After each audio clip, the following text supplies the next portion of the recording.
अस्सलामुअलैकुम एवरीवन, कैसे हैं आप सब लोग। उम्मीद करती हूँ कि आप सब लोग बेहतर होंगे, खुशहाल होंगे और मज़े में होंगे। अल्हम्दुलिल्लाह हम लोग भी सभी बेहतर हैं। रमज़ान के महीने में ना हम सभी लोग टिक्की बनाकर ना फातिया लगवाते हैं। तो बस वही 27 तारीख का मैंने भी किया था। तो यहाँ पे ना टिक्की बनाने की रेसिपी मैं आप लोगों के साथ शेयर कर रही हूँ। 1 केजी जो थी यानी कि 1 किलो मैंने मैदा ले ली थी। और अगर आप लोग अच्छा खासा मीठा रखना चाहते हैं तो फिर ना जितनी मैदा ली है उतनी ही बराबर की आप लोग इसमें चीनी या फिर बूरा ऐड कर सकते हैं। और ना अगर आप लोग हल्का मीठा पसंद करते हैं तो आधा या पौन किलो के आसपास आप इसमें मिठास के लिए चीनी बूरा ऐड कर सकते हैं। बट हस्बैंड को ना मेरे मतलब काफ़ी अच्छा खासा मीठा पसंद है। तो फिर इसलिए ना मैंने बराबर का जो मिठाई थी यानी कि मीठा जो बराबर का रखा था। तो यहाँ पे मैंने 1 किलो मैदा ली थी और 1 किलो ही लिया है यहाँ पे बूरा। दोनों चीज़ों को ना अच्छे से छान लूँगी मैं, जैसे कि बूरे में जो गुठली वगैरह पड़ जाती है ना तो वो लंग्स यानी कि आटा गूंदते में ना वो लंग्स ना रहें। तो अच्छे से मैं इसको छान लूँगी। और उसके बाद ना फिर मैंने यहाँ पे 1 कटोरी ली है सूजी, 1 कटोरी लिया था नारियल का यानी कि जो बुरादा होता है ना नारियल का वो, और 1 कटोरी तिल लिए हैं, 1 कटोरी खोया लिया था और 1 ही कटोरी मैंने लिया है यहाँ पे घी।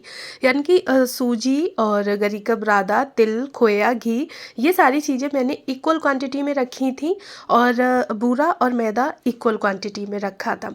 उसके बाद ना थोड़ा सा यहाँ पे मैंने इलायची का पाउडर जो था ना तो वो भी ऐड कर दिया है। और थोड़ा सा इसमें आप लोग 2 चुटकी लगभग नमक ऐड कर सकते हैं। इससे ना जो सारा टेस्ट है वो एकदम बैलेंस बना रहेगा और टिक्की का जो टेस्ट होता है ना वो इन्हेंस होगा। तो आप इसमें 2 चुटकी ना जो नमक होता है उसको भी ऐड कर सकते हैं।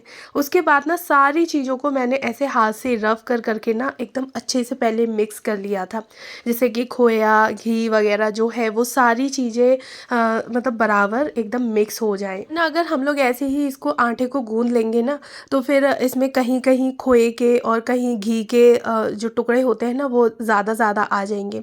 तो इस वजह से मैंने इसको बहुत ही अच्छे तरीके से हाथों से पहले इसको रब किया।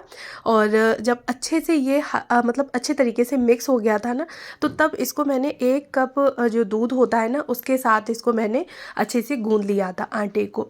तो शुरुआत में ना आप हल्का सा ढीला आटा गूंदिएगा, ज़्यादा आपको एकदम से टाइट जैसे कि हम लोग रोटियों का आटा लगा के रखते हैं ना इस तरह से भी नहीं गूंदना है और एकदम से मतलब बहुत ज़्यादा पतला नहीं करना है। समझिए कि जो आटा हम लोग गूंद के तैयार करेंगे ना यानी कि लास्ट स्टेज जो होती है बस उससे हल्का सा हमें थोड़ा सा ढीला आटा रखना है। तो यहाँ पे मैंने ना दूध से ही यानी कि आप चाहें तो पानी से भी आटे को लगा सकते हैं, लेकिन 1 कप दूध लगेगा तो उसमें कोई ज़्यादा नहीं है। तो यहाँ पे ना मैंने 1 कप दूध से आटे को हल्का सा लगा के रख लिया था यानी कि थोड़ा ढीला। और लगभग 2 से ढाई घंटे के लिए मैंने आटे को ना इसी ऐसे ही रखा छोड़ दिया था जिससे कि ये आटा अच्छे से बन जाए। और उसके बाद फिर से मैंने इसको यानी कि दोबारा से फिर लगा लिया था।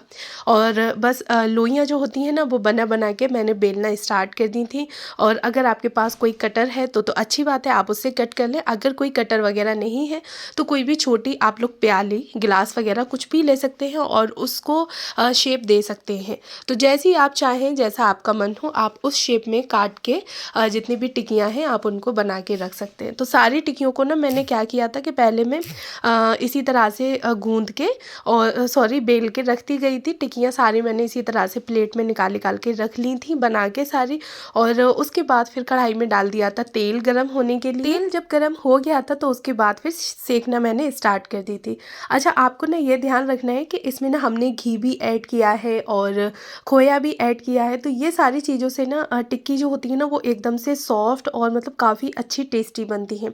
लेकिन हाँ, बस आपको इतना ध्यान रखना है कि जब आप इसको सेकेंगे तो आपको ना एकदम डालते साथ ही इसमें करछुली नहीं लगानी है।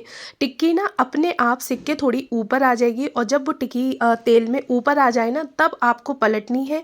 जैसे कि अभी आप लोग देख रहे हैं कि ये टिक्कियाँ ना नीचे कढ़ाई के तले पर हैं। तो इस टाइम पे अगर मैं इसमें करछुली लगा दूंगी तो ये ना सारी बिखर जाएंगी। तो इससे बचने के लिए हमें ना करछुली तब लगानी है जबकि हमारी टिक्की अपने आप ही ऊपर सरफेस पर आ जाए। तो देखें बहुत ही आहिस्ता से और एकदम आराम से मैंने टिक्कियों को पलट दिया है और बिल्कुल हमारी बनके तैयार है। अच्छा ना कभी कभी ये होता है कि टिक्की की हमारी जैसे कि घी वगैरह या फिर खोया ज़्यादा हो जाए, सूजी ज़्यादा हो जाए तो ना टिक्कियाँ फटने लगती हैं।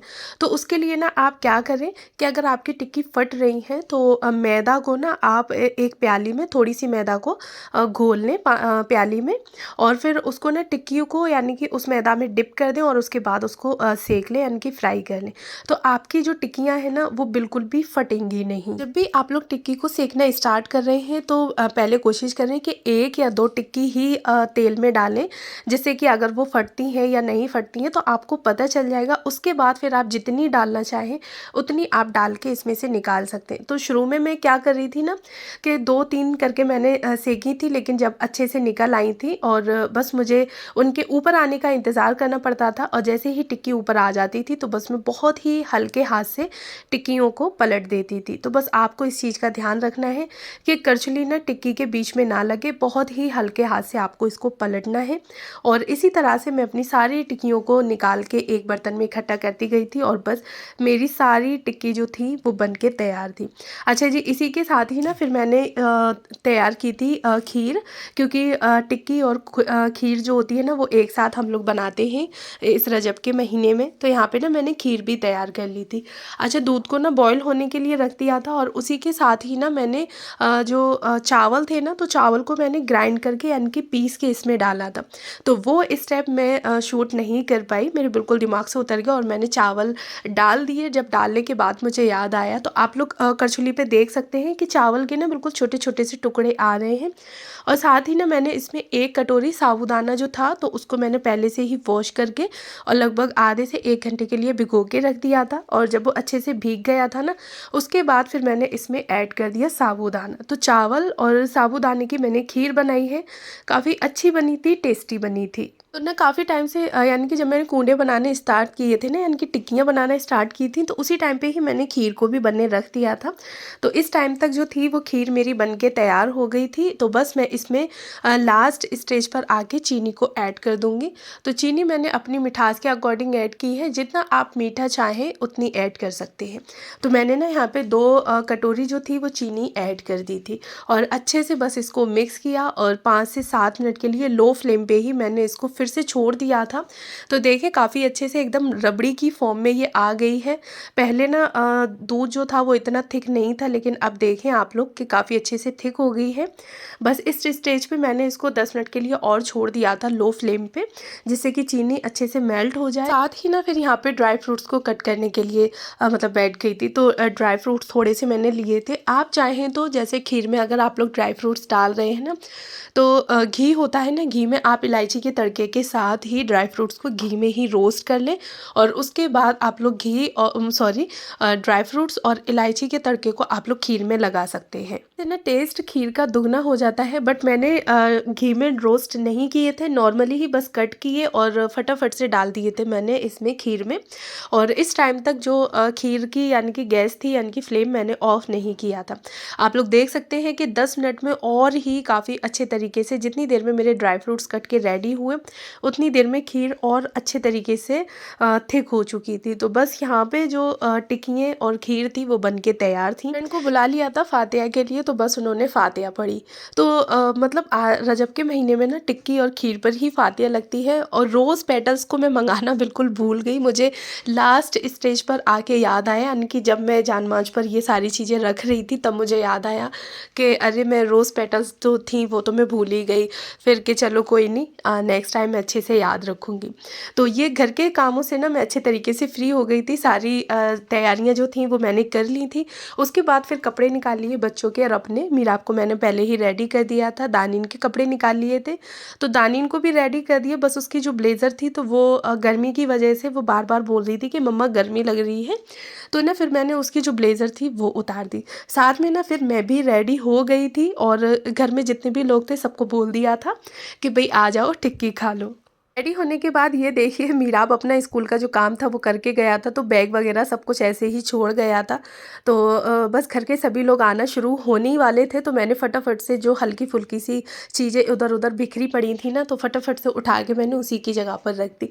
घर हमारा थोड़ा ऐसा ही पड़ा हो और कोई आए तो बिल्कुल भी अच्छा नहीं लगता, भले ही गेस्ट ना हो, घर के ही लोग हों, लेकिन फिर भी घर में ना एक प्रेजेंटेबल जो लुक होता है वो नहीं आ पाता। तो मुझे लगता है ना कि जब भी कोई घर में आए तो घर एकदम से नीट एंड क्लीन हो। अच्छा जी, फिर हम लोग रेडी हो गए थे और काम भी मैंने सारा जो चीज़ें इधर उधर बिखरी पड़ी थी तो वो भी सारी निपटा दी। डाइनिंग टेबल पे मैंने टिक्कियाँ और खीर वगैरह रख दी थी। सारे लोग धीरे धीरे करके मतलब आते जा रहे थे और मैं देती जा रही थी। तो बस फिर हम लोगों ने आराम से बैठ के गप्पे सप्पे मारे, बातें करी और एक दूसरे को सबको मतलब टिक्की और खीर खिलाई। अच्छा जी, ये जो प्लेट है वो मैंने तैयार की थी दादाजी के लिए। तो बस यहाँ पे एक कटोरी जो थी वो खीर ऐड कर ली थी और टिक्कियाँ रख ली थी और ले जाके मैं दे आई थी दादा को। उसके बाद फिर सारे लोग आ गए थे घर में, तो हम सभी लोगों ने टिक्कियाँ खाई, खिलाई, काफ़ी अच्छा लगा। तो जब इस तरह से ना हम लोग एक दूसरे को मिल बाँट के, यानी कि कोई भी फेस्टिवल जो होता है ना वो हम लोग मनाते हैं अच्छे तरीके से, तो अच्छा लगता है। अच्छा, आप लोगों ने देखा होगा कि पहले के फेस्टिवल जो थे वो लगते थे कि हाँ फेस्टिवल है, लेकिन अब हम लोगों को मतलब पता ही नहीं चलता कि कब फेस्टिवल आए और कब चले गए। तो मेरी कोशिश रहती है कि चाहे फेस्टिवल छोटा हो या बड़ा हो, लेकिन हम उसको अच्छे तरीके से मनाएं। उसी के बहाने हम लोग अच्छे अच्छे पकवान बना लेते हैं और अच्छे से रेडी भी हो जाते हैं। अच्छा जी, कमेंट बॉक्स में बताइएगा ज़रूर कि रजब ब्लॉग जो था मेरा वो आप लोगों को कैसा लगा। अगर पसंद आया हो तो प्लीज़ मुझे कमेंट बॉक्स में बताएं। साथ ही मेरे चैनल पर अगर आज आप लोग पहली बार हैं तो प्लीज़ मेरे चैनल को ज़रूर सब्सक्राइब करें, साथ में बेल आइकन को भी ऑन कर लें, जिससे कि मेरी किसी भी वीडियो का नोटिफिकेशन सबसे पहले आप तक पहुंचे। कि जो फातिया होती है ना वो मैं इस महीने की 27 तारीख को लगवाती हूँ। अच्छा, आप लोग बताइएगा कि आप लोग कब लगवाते हैं। काफ़ी सारे लोग 20 तारीख को, 22 तारीख को, 25 को इस तरह से लगवाते हैं। आप लोग मुझे कमेंट बॉक्स में बताइएगा ज़रूर कि आप लोग जो टिक्कियाँ हैं और फातिया वगैरह किस दिन और किस तारीख को लगवाते हैं। मिलती हूँ नेक्स्ट वीडियो में।